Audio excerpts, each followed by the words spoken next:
What if I told you the amount of money someone has saved has almost nothing to do with how much they earn? You would probably not believe me. So instead of just telling you, I want to walk you through a handful of composite stories, the kind of conversations that happen every single day in this country, the kind almost nobody ever says out loud. Picture one simple question.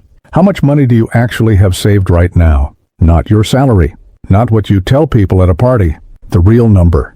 Now picture asking that to person after person after person.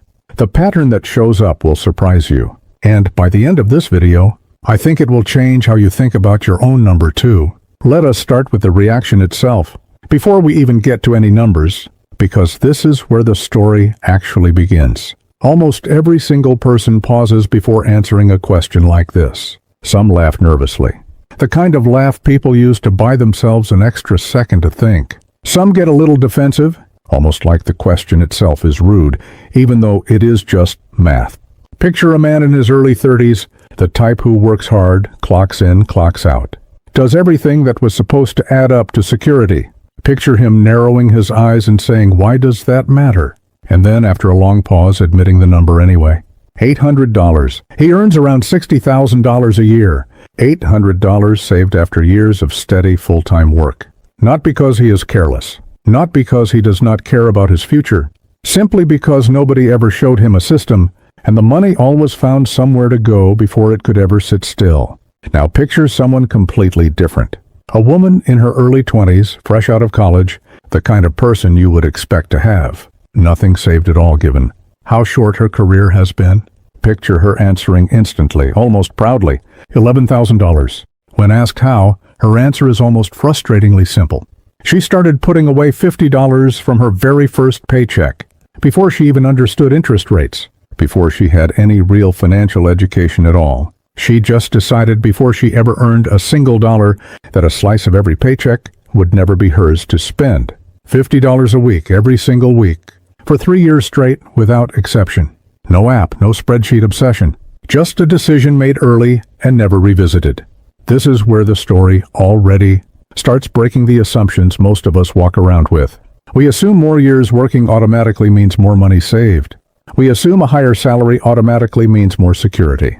Neither one of those assumptions holds up once you actually start asking real questions, instead of just looking at job titles and guessing. Now picture a man in his 50s, well-dressed, the kind of presence that makes you assume wealth before a single word is spoken. Nice watch. Confident posture. The picture of someone who has it figured out. Ask him the question, and picture the pause lasting just a little longer than expected. $4,000. Not $800. Not nothing. But far less than his appearance would ever suggest. Ask him if that number surprises him, and picture him shaking his head slowly. No, he says, not anymore. His income has been good for years, genuinely good. The kind of income most people would consider a success story on paper. But somehow, year after year, it always disappeared before it ever became anything solid. His own words sum it up perfectly. I make great money, and I have nothing to show for it. He says it almost like a joke, the kind of joke people make, when something is actually not funny at all, but laughing feels easier than sitting with it directly. This is stage one without stage two, earning without protecting, income flowing in steadily, but with nothing in place to stop it from flowing right back out just as fast. A bucket with no holes sealed, no matter how much water keeps pouring in from the top. Now picture one more story, the one that would stop you in your tracks if you witnessed it yourself. An older woman, maybe in her early 60s, working a job that does not look glamorous from the outside at all. The kind of presence most people would walk past without a second thought, without ever imagining a large number sitting quietly behind that.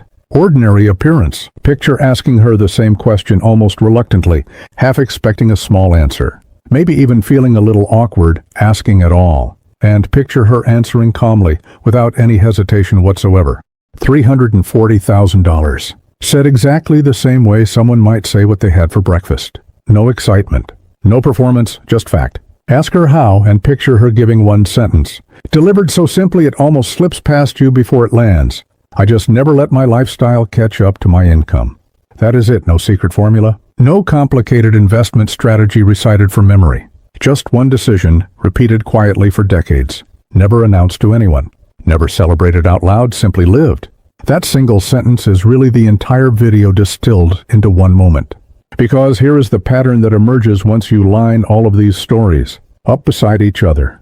The amount someone has saved tells you almost nothing about how much they earn. High earners walking around with almost nothing set aside. Modest, ordinary earners quietly sitting on six figures that nobody around them would ever guess existed. The number on a paycheck and the number sitting quietly in a savings account are very often telling two completely different stories about the exact same person. So if it is not the income itself, what actually separates these outcomes? It comes down to one single behavior repeated consistently over time. Whether spending automatically rises every single time income does. The people with real savings, across every single story we just walked through, made a quiet decision at some point that a raise was not an automatic invitation to upgrade everything around them immediately. The people with almost nothing saved let every extra dollar slip quietly into a slightly nicer version of the exact same life they already had. A nicer car, a bigger apartment, more takeout meals. Nothing dramatic in any single decision, just constant, small upgrades that quietly erased the gap before it ever had a chance to become real savings. This connects directly to something I talk about constantly on this channel, the framework I call the wealth ladder. Earning is stage one. It feels like progress because the number on your paycheck keeps climbing, and climbing numbers feel like success. But earning by itself means almost nothing if nothing is protecting it. Stage two, protecting, is where the real story of every single person we just talked about was actually decided, not in their job title, not in their salary, in the quiet, unglamorous decision of what happens to money the moment it lands in an account. Think of it like a bucket again. Income pours in steadily from the top, no matter how large or small the stream might be. If there are holes in the bottom of that bucket, holes created by lifestyle inflation, by constant small upgrades, by spending decisions made on autopilot, it does not matter how much water keeps pouring in.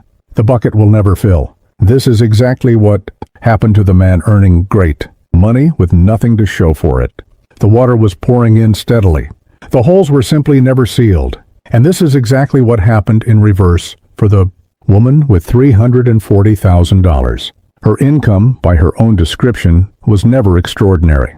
What was extraordinary was the seal on the bottom of her bucket, held in place quietly for years on end, without fanfare, without anyone around her ever fully realizing what was happening behind the scenes of an ordinary-looking life. So here is the real question underneath all of this, and it is the same question hiding behind every single story we just walked through. If someone stopped you right now today and asked how much you actually have saved, would the answer come fast, the way it did for the woman in her 20s and the woman in her 60s? Or would there be a pause first? The kind of pause that happened with the man earning $60,000, and the kind that happened with the well-dressed man in his 50s. That pause itself is information. It is not a verdict on your worth, and it is not something to feel ashamed of. Plenty of intelligent, hard-working, genuinely good people pause at that question, simply because nobody ever showed them what stage two actually looks like in daily life. But the pause is worth sitting with for a moment instead of rushing past it, because it tells you something true about where your bucket currently stands, right now, today, before anything else changes. If there is one thing I want you to walk away from this video believing, let it be this. Your income is not your story. It never was, and it never will be. The real story, the one that quietly determines which of these composite people you end up resembling years from now, is being written right now in the small, repeated decisions about what happens to your money the moment it arrives. Nobody sees that decision happening. There is no applause for it. But it is the entire difference between the bucket that fills and the bucket that never does. No matter how much keeps pouring in from the top. Start paying attention to your own pause. Notice it the next time the question crosses your mind, even quietly, even just to yourself. That noticing is where stage two actually begins. If this video made you think even a little bit differently about your own number, subscribe. Because next week, I am taking this same idea one step further and walking through the things people quietly regret spending money on, the purchases that felt fine in the moment, and only revealed their true cost years later. Based on what I have already outlined for that one, it might hit even harder than this one did. I will see you in the next one.